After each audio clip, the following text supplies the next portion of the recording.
Hi friends, स्वाद किचनमध्ये मी स्वाती आपल्या सर्वांचे स्वागत करत आहे. तर इडली डोसे खाऊन कंटाळा आला असेल तर ही वेगळ्या प्रकारची रेसिपी म्हणजे अप्पम साऊथ इंडियन स्टाईल तर कसे मस्त झालेले आहेत बघा, अगदी जाळीदार. तर चला स्वाद किचनमध्ये जाऊन आपण आपल्या रेसिपीला सुरुवात करूया. तोपर्यंत तुम्ही आपल्या चॅनल सबस्क्राईब करा आणि बाजूचं बेल आयकॉन बटन प्रेस करायला मात्र विसरू नका. तर इथे कोणत्याही प्रकारचा तुम्ही तांदूळ घेऊ शकता. तर इथे मी 5 ते 6 तास पाण्यात भिजत ठेवला होता तांदूळ आणि आता वाटून घेणार आहे. चाळणीवर ठेवलेला आहे. असा नारळ असतो ते अर्धी वाटी किसून घेतलेला आहे आणि छोटी वाटी मी शिजवलेला भात घ्यायचा आहे आपला. तर ह्या प्रकारे असं मी वाटून घेतलेलं आहे आणि याला त्यांना रात्रभर झाकून ठेवायचं आहे आपल्याला उबदार ठिकाणी, जेणेकरून छान मस्तपैकी फुगेल. बघा, सकाळी उठून हे बॅटर आता मी चेक केलं तर हे व्यवस्थित असं फर्मेंटेशन झालेलं आहे. जसं डोसा इडली करतो ना आपण तसं झालेलं आहे बॅटर. तर ह्याला ना आपल्याला जेवढं पाहिजे ना तेवढं तुम्ही दुसऱ्या भांड्यामध्ये घ्यायचं आहे आणि चवीनुसार मीठ टाकायचं आहे आणि पाणी ओतून याला जरासं पातळसर करायचं आहे आपलं. थोडंसं पाणी ओतायचं आहे आणि मिक्स करून घेत आहे आता मी हे बॅटर.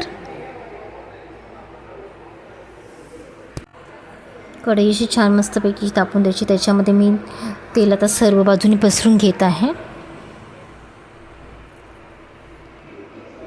आणि नंतर त्या इथे पाण्याचं जरा शिंतोडं मारलेलं आहे. तुमच्याकडे कोणती लोखंडी कढई असेल ती तुम्ही घेऊ शकता किंवा नॉनस्टिकमध्ये देखील करू शकता.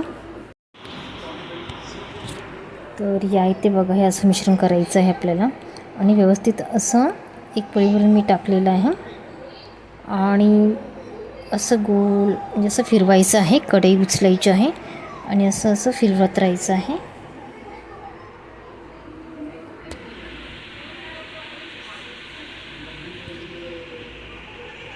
आणि आता झाकून ठेवूया आपण. ते बघा, झाकण झाकलेलं होतं. आता याच्या कड्या आहे ना त्या साईडून मोकळं झालेलं आहे. तर पुन्हा ना असं तेल पाहिजे तर तुम्ही सोडू शकता आणि अलगद असं काढायचं आहे. याचं तुटण्याची शक्यता असते. तर इथे आपलं अप्पम झालेलं आहे.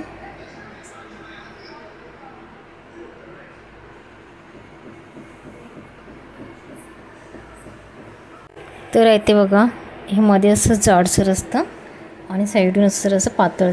तर इथे मस्त आपले जाळीदार असे सुबक अप्पम झालेले आहेत. चटणी ही रेडी झालेली आहे. टोमॅटोची मी इथे केलेली आहे चटणी, टोमॅटो कांदा आणि खोबरं टाकून छान लागते अशी चटणी केली की वेगळ्या प्रकारची.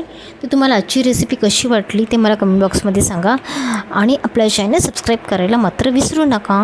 Bye, thanks for watching.